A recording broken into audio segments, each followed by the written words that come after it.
बच्चों को पहले जोड़ना पड़ता है, बच्चों को खुद से जोड़ना पड़ता है। वो बच्चा मेरा है तो मेरी बच्चियाँ मेरी हैं, तो मुझसे जब जुड़ गई तो मैं कुछ भी कहूँगी तो बच्चे समझते हैं मैडम कह रही हैं तो ये सही होगा।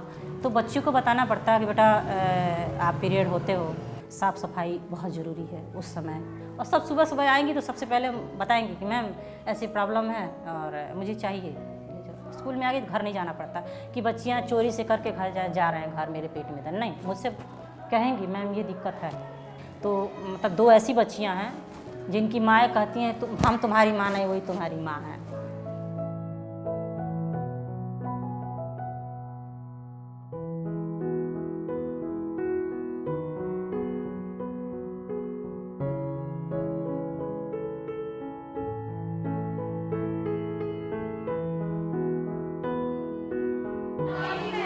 गुड मॉर्निंग बेटे, बैठ जाओ। आज हम क्या पढ़ेंगे? मेंस्ट्रुअल हेल्थ मतलब मासिक धर्म क्या होता है, क्यों होता है। पिछले 3 साल से श्रृंगिका राव क्लास 6, 7 और 8 की छात्राओं के लिए एक्सक्लूसिव क्लासेस लेती आ रही हैं और ब्रह्मपुर अपर प्राइमरी स्कूल की तीनों कक्षाओं को अकेले संभालती हैं।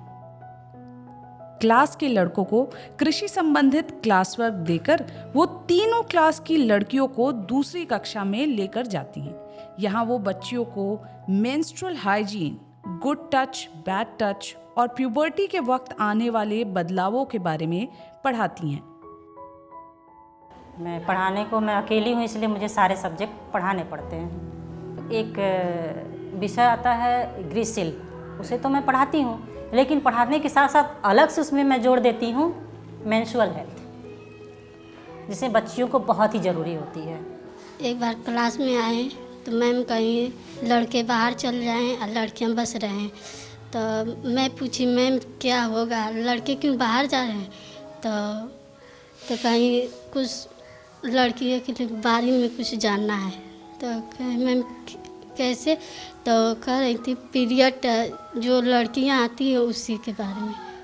तो बच्चों को बताना पड़ता है कि बेटा आप पीरियड होते हो तो किस तरह से करते हो। तो जो बच्चे ठीक है, जो जानते हैं तो ठीक है, जो नहीं जानते उन्हें मैं बताती हूँ कि बेटा साफ़ सफाई बहुत ज़रूरी है उस समय, क्योंकि अगर आप कपड़े गंदे लोगे तो उससे पहले तो इन्फेक्शन होगा, खुजली होगी, इन्फेक्शन होगा, उसके बाद वो दाने बनेंगे, फिर वो गांठ बनेगी, फिर गांठ के बाद वो कैंसर का रूप पकड़ लेता है। अपना ध्यान रखने के लिए कहती हैं सैनिटरी पैड यूज करो और सूती कपड़ा उसे थोड़ा सा डेटॉल में धोकर उसे धूप में सुखाकर उसके बाद उसको यूज करो।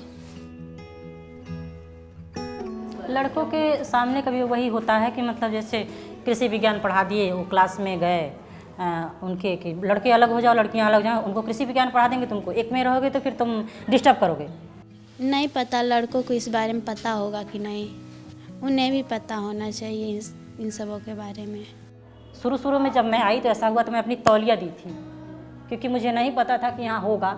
फिर पता चला तो फिर मैं ऑफिस से मांग करके और लाई, उसके बाद बच्चों को उसके बाद से मैं बांटना शुरू कर दी। तो मैं सबसे ज़्यादा उपयोग करवाती हूँ क्योंकि मैं लड़कों की माँओं को भी बांटती हूँ। मैं बोलती हूँ मेरे पास है आप ले लीजिएगा, लेकिन ये काम मत करिएगा, आप कपड़ा का उपयोग कम से कम करिए। गांव देहात में इन सारे मुद्दों पर दबी आवाजों में ही चर्चा होती है, पर श्रृंगिका राव अपनी पहल से न सिर्फ अपने स्कूल में पढ़ने वाली लड़कियों के बल्कि उनके माध्यम से बच्चों की माँओं के जीवन में भी मेंस्ट्रुअल हाइजीन को चर्चा का विषय बना रही हैं। सबके सामने बात कर चाहे करिए, इसे मान लो कोई जानेंगे नहीं तो क्या बताएगा। जब से पढ़ने लगी है तो स्कूल पर मिल रहा है। एक बार हमारी बड़ी बच्ची पढ़ती थी बालिका में, वहाँ से पैड मिला था, नहीं तो दुकान से मंगाते हैं। मानते हैं कुछ वो अपना कर रही हैं, कुछ वो वहाँ बता रही हैं, तो बच्चों को वहाँ भी नॉलेज मिल रहा है, और कुछ हम बता रहे हैं तो अच्छी तरीके से बच्चे मतलब जान जाएंगे, समझ जाएंगे। मुझे यही लगता है मैम कि बच्चा 6 में आया तो उसको थोड़ी थोड़ी चीज़ें बताई जाए, 7th में 8 में जाके उन्हें पूरा बताया जाए, खुल के बताया जाए। इसलिए बताया जाए क्योंकि जब 8 में बच्चियाँ आती हैं उसमें 14 की उम्र होती है, बहुत तेज़ी से हार्मोन्स चेंज होते हैं, बहुत तेज़ी से उस तरफ ध्यान जाता है। इस वजह से बच्चियों को बताना चाहिए कि बच्चे अपने आप पे कंट्रोल कर पाएँ।